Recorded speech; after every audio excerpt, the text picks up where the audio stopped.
Bienvenue sur la chaîne Bonne Nouvelle. La méditation d'aujourd'hui a pour titre « Une cause plus grande que nous ». Acte 20, verset 24 nous dit « Mais je ne fais pour moi-même aucun cas de ma vie, comme si elle m'était précieuse, pourvu que j'accomplisse ma course avec joie et le ministère que j'ai reçu du Seigneur Jésus, d'annoncer la bonne nouvelle de la grâce de Dieu. Amen. » Nos bonnes œuvres par elles-mêmes ne peuvent nous sauver, mais nous ne pouvons être sauvés sans bonnes œuvres. Et lorsque nous aurons fait tout ce qui était en notre pouvoir, par la force et dans le nom de Jésus, nous devrons dire « Nous sommes des serviteurs inutiles ». Si vous possédez les richesses de la grâce du Christ dans votre cœur, comment pourrez-vous les garder pour vous-même alors que ceux que vous côtoyez pourraient sauver leur âme si vous leur indiquiez le chemin du salut que vous connaissez?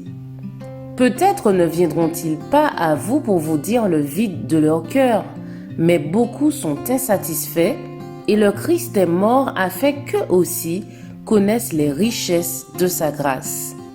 Qu'allez-vous faire pour que ces âmes jouissent des bénédictions dont vous êtes comblés? Plus on grandit en grâce, plus on est apte à travailler pour Dieu.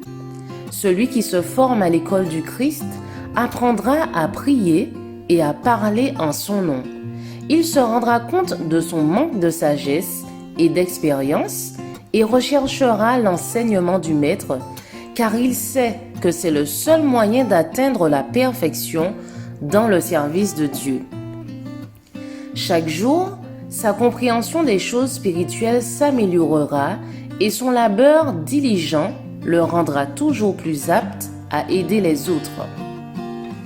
Beaucoup de ceux qui suivent le Christ ont encore une leçon essentielle à apprendre, à savoir la persévérance diligente dans leur vie quotidienne.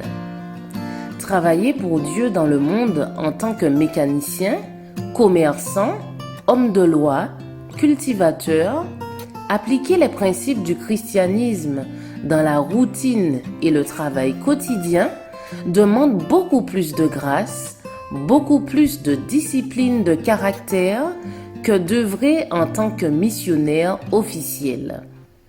Il faut une grande force spirituelle pour vivre son christianisme à l'atelier, au bureau, pour sanctifier les détails de la vie de tous les jours, pour soumettre tout acte, toute parole aux exigences de la parole de Dieu.